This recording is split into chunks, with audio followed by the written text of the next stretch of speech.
choo-choo. Going down the tracks. I'm getting there. I'm going to get through all 32 of these teams throughout the month of June. I swear to gods, I'm going to. Today I'm going to talk about the 5 greatest Miami Dolphins players of all time. I think the next video is the Minnesota Vikings. Remember, again, I'm doing this in alphabetical order, so if I haven't reached your team yet, I'm going to. If you've missed the video about your team and it's somebody alphabetically before the Miami Dolphins, then check out the playlist in the description box down below so that way you can get caught up on this series.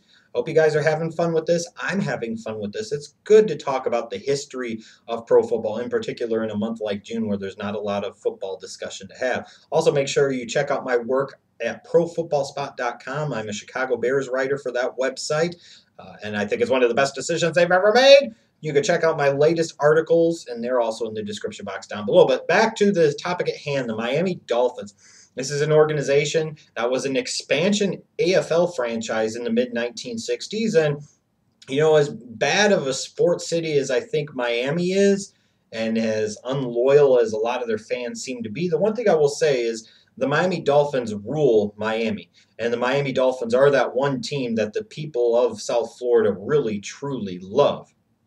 That's the way I see it anyways. And this is an organization that's had some championship history in its past, some great players, but maybe in recent years hasn't been as good as maybe their fans would like, needless to say. But they've had some good players in their history. They've had some players that just weren't good enough to me to crack the top 5 list. And I'm sure amongst Dolphin fans, this top 5 list will be a topic of some consternation and some debate, and that's good. I want to see more conversation about this. I want you to share your thoughts down below. You know, if we've got several hundred people watching a video, or 1,000 or 2,000, or however many people, I want to see more comments pertaining to the videos on Google Plus and on YouTube, what have you. But some honorable mentions here, guys that deserve some note and some credit, but didn't make the list. I'll go to Paul Warfield and Nick Buoniconti, who were part of those great Dolphins teams of the early 70s. I will go to a player like a Larry Little, who was also a part of those Dolphins teams. I look at guys like Dick Anderson. I look at guys like Dwight Stephenson, Richmond Webb, Jason Taylor. These are some of the guys that I think stand out as the better players. You know, some of you might say like Mark Duper or Mark Clayton. These are some of the players that stand out to me as being among the better players in the history of the Miami Dolphins organization. But ultimately, it's about identifying the top 5, and that's what I feel I've done. So let's get started with this list. Number 5, Bob Griese, the 4th overall selection out of Purdue in the 1967 NFL-AFL Common Draft.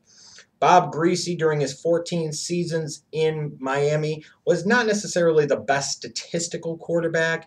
He's never one that you're going to hear about as being one of the all-time great rocket arms or great accurate passers or great skilled passers of all time. He was just a leader and a winner. He was an 8-time Pro Bowler, a 2-time All-Pro, a 3-time AFC champion, and that was in 3 consecutive years, 71, 72, and 73, and a 2-time Super Bowl champion with those 72 and 73 Dolphins, most notably of all, that 72 Dolphins team that ended up going undefeated, even though Bob Griese missed the majority of the season due to injury.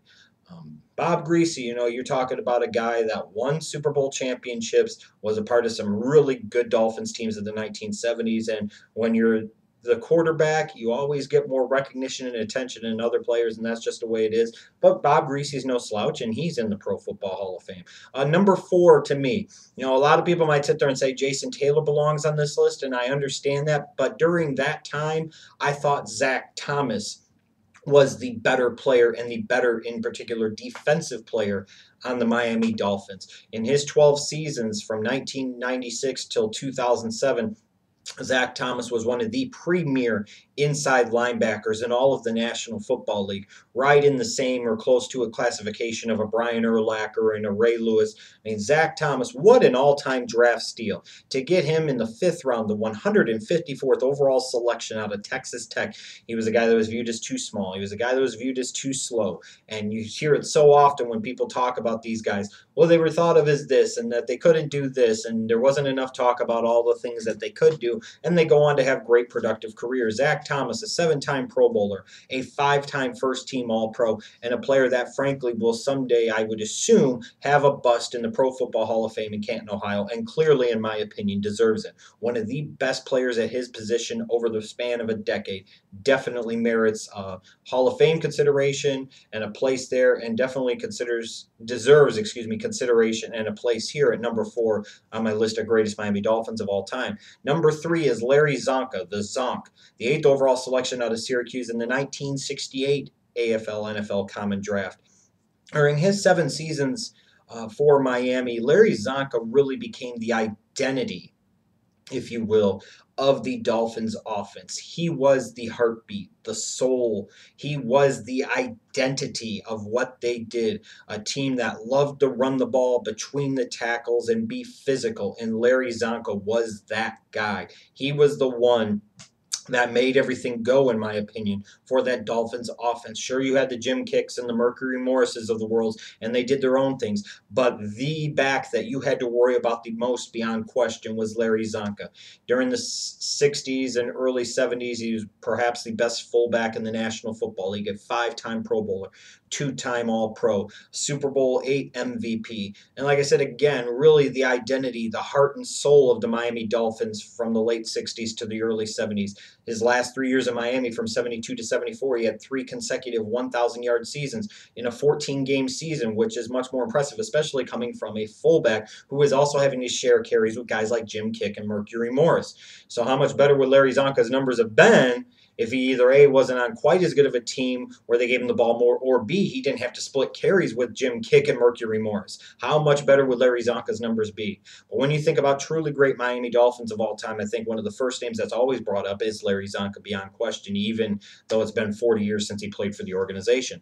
But the best player, I think, on those 70s Dolphins teams was Jim Langer, an undrafted free agent out of South Dakota, that during his 10 seasons in Miami, manning the middle of that offensive line at the center position, became perhaps the best center of his decade, or very, very close to it. He was a 6-time Pro Bowler, a 4-time All-Pro, a member of the 1970s NFL All-Decade team, who was a first ballot Hall of Famer, which again is always a symbolization, if anything else, of how the player was viewed during his time by his peers, by the media, by everything. Jim Langer was a great player. Some people might argue that Dwight Stephenson was a better player, but when in doubt, I will go with Jim Langer because, you're looking at, in terms of all things being equal, he was a part of some great Dolphins teams of the 70s that were able to run the ball at a high level, and he was the lead blocker in some ways for guys like Larry Csonka and Jim Kick and Mercury Morris. And again, some people bring up Larry Little. I just think Jim Langer was a better player,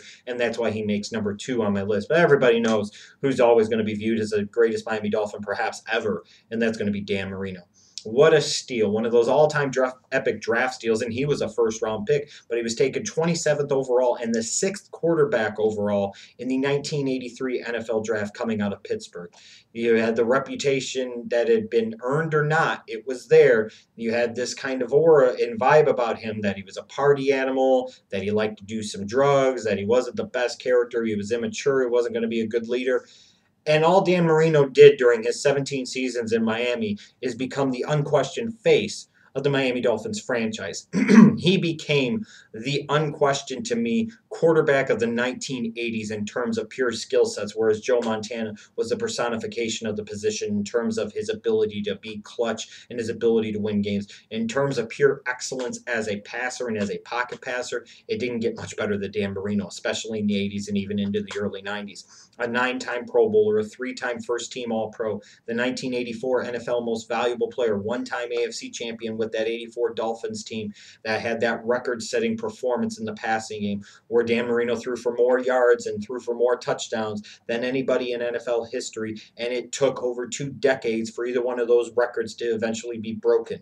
That's how impressive that record was at a time where people were lucky to throw for 3,000 yards. Maybe you had the Dan Fouts or somebody to throw for 4,000. Dan Marino threw for over 5,000 yards, 48 touchdowns. Wow. incredible. He was a 5-time league leader in passing yards, a 3-time league leader in passing touchdowns. He retired holding pretty much every major career passing record that you could have. Yards, completions, attempts, touchdowns, all of that.